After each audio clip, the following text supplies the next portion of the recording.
ಎಲ್ಲರಿಗೂ ನಮಸ್ಕಾರ. Welcome to wishful ಅಡುಗೆ ಮನೆ. ನಾವಿವತ್ತು ಬೆಳಗ್ಗೆ ತಿಂಡಿ ಮಾಡೋಕ್ಕೆ ತುಂಬ ಈಸಿಯಾಗಿ ಮಾಡೋದು ಹೇಗೆ ಅಂತ ತೋರಿಸ್ತೀನಿ. ದೋಸೆ ಮಾಡೋಕ್ಕೆ ಹೆಂಚು ಬೇಕಾಗಲ್ಲ, ಕಾವಲಿ ಬೇಕಾಗಲ್ಲ, ಸುಲಭವಾಗಿ ಹೇಗೆ ಮಾಡೋದು ಅಂತ ನೋಡೋಣ ಬನ್ನಿ. ನಾನು ಮೊದಲಿಗೆ 2 ಕಪ್ ಆಗುವಷ್ಟು ಇಡ್ಲಿ ರೈಸ್ನ ತೊಗೊಂಡಿದ್ದೀನಿ. 3/4 ಕಪ್ ಆಗುವಷ್ಟು ಉದ್ದಿನ ಕಾಳನ್ನ ತೊಗೊಂಡಿದ್ದೀನಿ. 1 ಸ್ಪೂನ್ ಆಗುವಷ್ಟು ಮೆಂತ್ಯ ತೊಗೊಂಡಿದ್ದೀನಿ. ಇಷ್ಟನ್ನು ನೀಟಾಗಿ ವಾಶ್ ಮಾಡ್ಕೋಬೇಕು. ನಾವು ಚೆನ್ನಾಗಿ ವಾಶ್ ಮಾಡೋದ್ರಿಂದ ತುಂಬ ಚೆನ್ನಾಗಿ ಬರುತ್ತೆ ದೋಸೆ. ಮತ್ತು ನೆನೆಸ್ತಾ ಇದ್ದೀನಿ, ಒಂದು 7 ಅವರ್ ನೆನೆಸಿದ್ದೀನಿ. 1 ಬೌಲ್ ಆಗುವಷ್ಟು ಪೇಪರ್ ಅವಲಕ್ಕಿನ ತೊಗೊಂಡಿದ್ದೀನಿ. ಪೇಪರ್ ಅವಲಕ್ಕಿ ಮುಳುಗುವಷ್ಟು ಮಾತ್ರ ನೀರು ಹಾಕ್ಕೊಬೇಕು. ನೋಡಿ, ಈ ಥರ ತೋರಿಸ್ತಾ ಇದ್ದೀನಲ್ಲ, ಈ ಥರ ನೀರು ಹಾಕ್ಕೊಬೇಕು. ನಾವು ಮಿಕ್ಸಿ ಮಾಡುವಾಗ ಹಾಕೊಂಡ್ರೂ ಆಗುತ್ತೆ. ನೋಡಿ, ಚೆನ್ನಾಗಿ ನೆಂದಿದೆ. ನೋಡಿ ಎಷ್ಟು ಚೆನ್ನಾಗಿ ನೆಂದಿದೆ. ಅಕ್ಕಿ ಕೂಡ ಚೆನ್ನಾಗಿ ನೆಂದಿದೆ. ಕಟ್ಟಾಗುತ್ತಲ್ಲ, ಆ ಥರ ನೆಂದರೆ ಸಾಕಾಗುತ್ತೆ. ಮಿಕ್ಸಿ ಜಾರಿಗೆ ಹಾಕ್ಕೊಳ್ತಾ ಇದ್ದೀನಿ. ನಾನು ಎರಡು ಸರಿ ಹಾಕ್ಕೊಳ್ತೀನಿ. ನೋಡಿ, ಅವಲಕ್ಕಿ ಎಷ್ಟು ಚೆನ್ನಾಗಿ ನೆಂದಿದೆ. ಅವಲಕ್ಕಿನೂ ಸೇರಿಸಿ ಸಣ್ಣದಾಗಿ ರುಬ್ಕೊಂಬರ್ತೀನಿ. ನೋಡಿ, ಈ ಥರ ಸಣ್ಣದಾಗಿ ರುಬ್ಕೊಂಬರ್ಬೇಕು. ಗಂಧದ ಥರ ಇರಬೇಕು, ಅಷ್ಟು ಸಣ್ಣದಾಗಿ ರುಬ್ಕೊಂಬರ್ಬೇಕು. ನೋಡಿ, ಒಂದು ಪಾತ್ರೆಗೆ ಹಾಕ್ಕೊಳ್ತಾ ಇದ್ದೀನಿ. ನಾನು ಎಲ್ಲದನ್ನು ಮಿಕ್ಸಿ ಮಾಡಿ ಅದೇ ಥರ ಹಾಕ್ಕೊಂಡಿದ್ದೀನಿ. ಸ್ವಲ್ಪ ನೀರನ್ನ ಹಾಕ್ಕೊಳ್ತಾ ಇದ್ದೀನಿ. ನಾನು ಜಾಸ್ತಿ ನೀರು ಹಾಕ್ಕೊಂಡಿಲ್ಲ. ರುಬ್ಬಕ್ಕೆ ಎಷ್ಟು ಹಾಕ್ಕೊಳ್ತೀವೋ ಅಷ್ಟೇ ಸಾಕಾಗುತ್ತೆ. ಚೆನ್ನಾಗಿ ಮಿಕ್ಸ್ ಮಾಡ್ಕೊಬೇಕು. ನಾವು 2 ಟ್ರಿಪ್ಪಲ್ಲಿ ರುಬ್ಬಿದಿರ್ತೀವಲ್ಲ, ಅದಕ್ಕೋಸ್ಕರ ನೋಡಿ ಈ ಹದಕ್ಕೆ ಮಾಡಿ ಇಟ್ಕೊಬೇಕು. ನೋಡಿ, ತೋರಿಸ್ತಾ ಇದ್ದೀನಲ್ಲ, ಆ ಹದ ಇರಬೇಕು. ನಾನು ಒಂದು ನೈಟ್ ಫುಲ್ಲು ನೆನೆಯೋಕೆ ಇಟ್ಟಿದ್ದೆ. ನೋಡಿ, ನೈಟ್ ಆಗಿದೆ. ನೋಡಿ ಎಷ್ಟು ಚೆನ್ನಾಗಿ ಉಕ್ಕಿದೆ ಅಂಥೇಳಿ. ತುಂಬ ಚೆನ್ನಾಗಿ ಉಕ್ಕಿರುತ್ತೆ. ನಾವು ಎಷ್ಟು ಚೆನ್ನಾಗಿ ಉಕ್ಕುತ್ತೋ ಅಷ್ಟು ಚೆನ್ನಾಗಿ ದೋಸೆ ಬರುತ್ತೆ. ಹುಳಿ ಬಂದಷ್ಟು ದೋಸೆ ತುಂಬ ಚೆನ್ನಾಗಿ ಬರುತ್ತೆ. ನೋಡಿ, ತೋರಿಸ್ತಾ ಇದ್ದೀನಲ್ಲ, ಈ ಹದ್ದಲ್ಲಿ ಇರಬೇಕು. ಮತ್ತೆ ನೀರು ಹಾಕ್ಕೋಬಾರ್ದು. ಉಪ್ಪು ಹಾಕ್ತಾಯಿದ್ದೀನಿ, 1 ಸ್ಪೂನು ಉಪ್ಪು ಹಾಕಿ ನೀಟಾಗಿ ಕೈ ಆಡಿಸ್ಕೊಬೇಕು. ನಾವು ಇದಕ್ಕೆ ಸೋಡಾ ಕೂಡ ಹಾಕಲ್ಲ.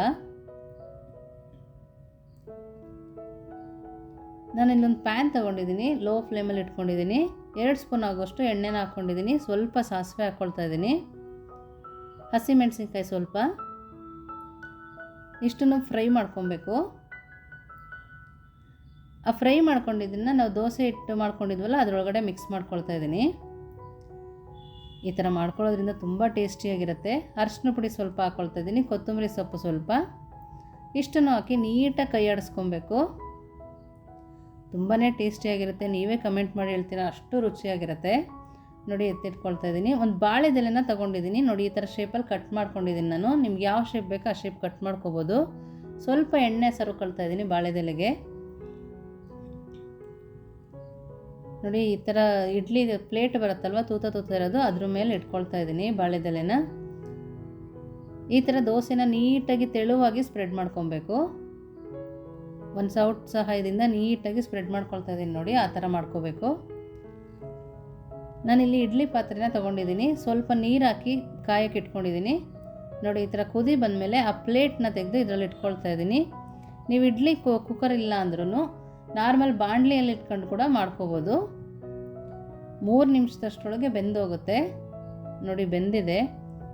ನಾವು ಬಾಳೆದೆಲೆ ಎತ್ತಿದ ತಕ್ಷಣ ಅದು ಓಪನ್ ಆಗುತ್ತೆ. ನೋಡಿ, ಅಷ್ಟು ಈಸಿ ಇದೆ ಮಾಡೋಕ್ಕೆ. ನೋಡಿ, ರೆಡಿ ಇದೆ.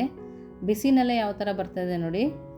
ತುಂಬಾ ರುಚಿಯಾಗಿರುತ್ತೆ, ಸಾಫ್ಟಾಗಿರುತ್ತೆ. ಚಟ್ನಿ ಜೊತೆಗಂತೂ ಸೂಪರ್ ಕಾಂಬಿನೇಷನು. ನಾನು ಮತ್ತೆ ಇನ್ನೊಂದಿರೋದು ತೋರಿಸ್ತಾ ಇದ್ದೀನಿ.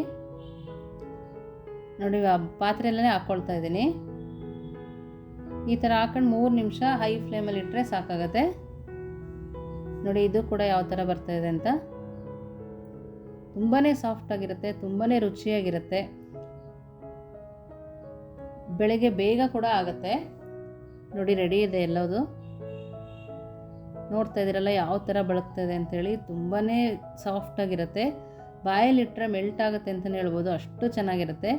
ಚಟ್ನಿ ಜೊತೆಗೆ ತುಂಬಾ ರುಚಿಯಾಗಿರುತ್ತೆ. ನೀವು ಒಂದ್ಸರಿ ಮಾಡಿ ಹೇಗಿತ್ತು ಅಂತ ವಿಶ್ಫುಲ್ ಅಡುಗೆ ಮನೆಗೆ ಕಮೆಂಟ್ ಮಾಡಿ, ಲೈಕ್ ಮಾಡಿ, ಶೇರ್ ಮಾಡಿ, ಸಬ್ಸ್ಕ್ರೈಬ್ ಮಾಡಿ. Thank you.